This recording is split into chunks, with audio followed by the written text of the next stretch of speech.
जय माता दी श्रोताओं, आप सभी को मां दुर्गा के पावन पर्व नवरात्रि की हार्दिक शुभकामनाएं। नवरात्रि भारत के प्रमुख त्योहारों में से एक है जो शक्ति की देवी दुर्गा को समर्पित होता है। यह पर्व विशेष रूप से 9 दिनों तक मनाया जाता है, जहां भक्त मां दुर्गा के 9 रूपों की पूजा करते हैं। इस व्रत को करने और इसकी कथा सुनने से जीवन के सभी कष्टों से मुक्ति मिलती है और कभी भी धन धान्य की कमी नहीं होती। प्रिय श्रोताओं, आज हम आपको एक प्राचीन पौराणिक कथा का वर्णन करेंगे जो नवरात्रि व्रत से जुड़ी हुई है। इसे सुनने से न केवल आध्यात्मिक लाभ प्राप्त होते हैं, बल्कि सांसारिक जीवन में भी सुख, समृद्धि और शांति आती है। नवरात्रि व्रत की महिमा अत्यंत अद्भुत है। यह व्रत केवल भक्ति भाव से नहीं, बल्कि अपने संकल्पों को मजबूत करने के लिए किया जाता है। नवरात्रि में मां दुर्गा के 9 रूपों की पूजा की जाती है: शैलपुत्री, ब्रह्मचारिणी, चंद्रघंटा, कूष्मांडा, स्कंदमाता, कात्यायनी, कालरात्रि, महागौरी और सिद्धिदात्री। इन 9 दिनों में माता की भक्ति करने से उनकी कृपा प्राप्त होती है, जो जीवन के सभी संकटों को दूर करती है। इस व्रत को विधि पूर्वक करने से धन संपत्ति की प्राप्ति होती है और व्यक्ति कभी भी दरिद्रता का सामना नहीं करता। तो चलिए श्रोताओं, आपका ज्यादा समय नष्ट ना करते हुए आपको सुनाते हैं नवरात्रि की एक बहुत ही सुंदर और पौराणिक कथा। बहुत समय पहले की बात है। एक छोटे से गांव में एक गरीब ब्राह्मण अपनी पत्नी और 2 बच्चों के साथ रहता था। वह ब्राह्मण अत्यंत धार्मिक था और सदैव भगवान की आराधना में लीन रहता था, परंतु उसकी आर्थिक स्थिति बहुत ही खराब थी। उसके पास इतना धन भी नहीं था कि वह अपने परिवार की मूलभूत आवश्यकताओं को पूरा कर सके। फिर भी वह ब्राह्मण और उसकी पत्नी हर रोज भगवान की भक्ति में समय बिताते थे।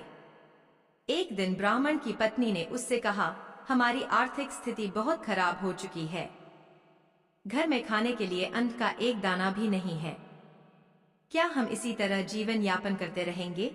ब्राह्मण ने अपनी पत्नी से कहा, भगवान पर भरोसा रखो, हमारी यह स्थिति जल्द ही बदल जाएगी। मुझे विश्वास है कि माता दुर्गा हमारी सहायता अवश्य करेंगी। उसी रात ब्राह्मण को स्वप्न में मां दुर्गा प्रकट हुई।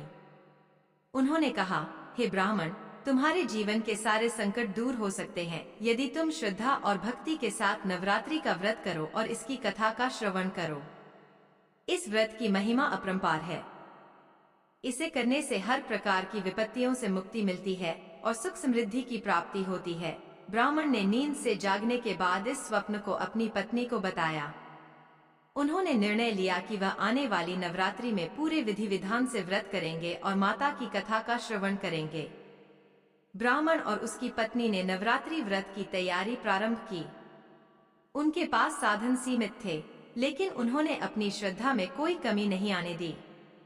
उन्होंने मां दुर्गा के मंदिर में जाकर पूजा की और नवरात्रि के 9 दिनों तक व्रत रखने का संकल्प लिया। नवरात्रि के पहले दिन उन्होंने माता शैलपुत्री की पूजा की और व्रत का प्रारंभ किया। उनके मन में असीम भक्ति और श्रद्धा थी। 9 दिनों तक दोनों पति पत्नी ने नियमों का पालन करते हुए व्रत रखा। प्रतिदिन वे मां के अलग अलग रूपों की पूजा करते, कथा का श्रवण करते और देवी से आशीर्वाद की कामना करते। नवरात्रि के समापन पर जब दोनों ने व्रत का विधिपूर्वक पारायण किया, तब अचानक से उनके घर में अचंभित करने वाली घटनाएं होने लगीं। एक दिन एक व्यापारी उस गांव से गुजर रहा था। व्यापारी ने गांव में रुकने का निर्णय लिया और ब्राह्मण के घर पहुंच गया। उसने ब्राह्मण से कहा, मुझे कुछ समय के लिए तुम्हारे घर में शरण चाहिए। ब्राह्मण ने व्यापारी का स्वागत किया और उसे अपने घर में रुकने की अनुमति दी। व्यापारी ने वहां कुछ समय बिताया और इस दौरान उसने ब्राह्मण की सेवा, विनम्रता और भक्ति से प्रभावित होकर उसे कुछ स्वर्ण मुद्राएं दी। उसने कहा, तुम्हारी भक्ति ने मुझे अत्यंत प्रभावित किया है। मैं चाहता हूँ कि यह धन तुम्हारे जीवन में सुख समृद्धि लाए। ब्राह्मण और उसकी पत्नी यह देखकर आश्चर्यचकित हो गए। उन्हें तुरंत समझ आ गया कि यह सब माता दुर्गा की कृपा से हुआ है। उनके नवरात्रि व्रत की कथा और पूजा का फल उन्हें प्राप्त हो चुका था। अब उनके घर में धन धान्य की कोई कमी नहीं रही। उनके जीवन के सारे संकट दूर हो गए थे और उनका जीवन फिर से खुशहाल हो गया। इस कथा से हमें यह संदेश मिलता है कि नवरात्रि व्रत की महिमा असीम है। श्रद्धा और भक्ति के साथ इस व्रत को करने और इसकी कथा का श्रवण करने से जीवन के सारे कष्ट दूर हो जाते हैं। माँ दुर्गा अपनी कृपा से अपने भक्तों के जीवन को सुखमय बना देती हैं। जो भी व्यक्ति नवरात्रि के व्रत को सच्चे मन से करता है वह कभी भी धन, समृद्धि और शांति की कमी महसूस नहीं करता। नवरात्रि व्रत की कथा सुनने के साथ ही इस व्रत को विधिपूर्वक करना भी अत्यंत महत्वपूर्ण है। व्रत की शुरुआत कलश स्थापना से होती है। भक्तजन अपने घरों में कलश की स्थापना करते हैं और माता की प्रतिमा या तस्वीर के सामने दीपक जलाते हैं। 9 दिनों तक अखंड दीपक जलाना शुभ माना जाता है। प्रत्येक दिन देवी के एक रूप की पूजा की जाती है और मंत्रों का जाप किया जाता है।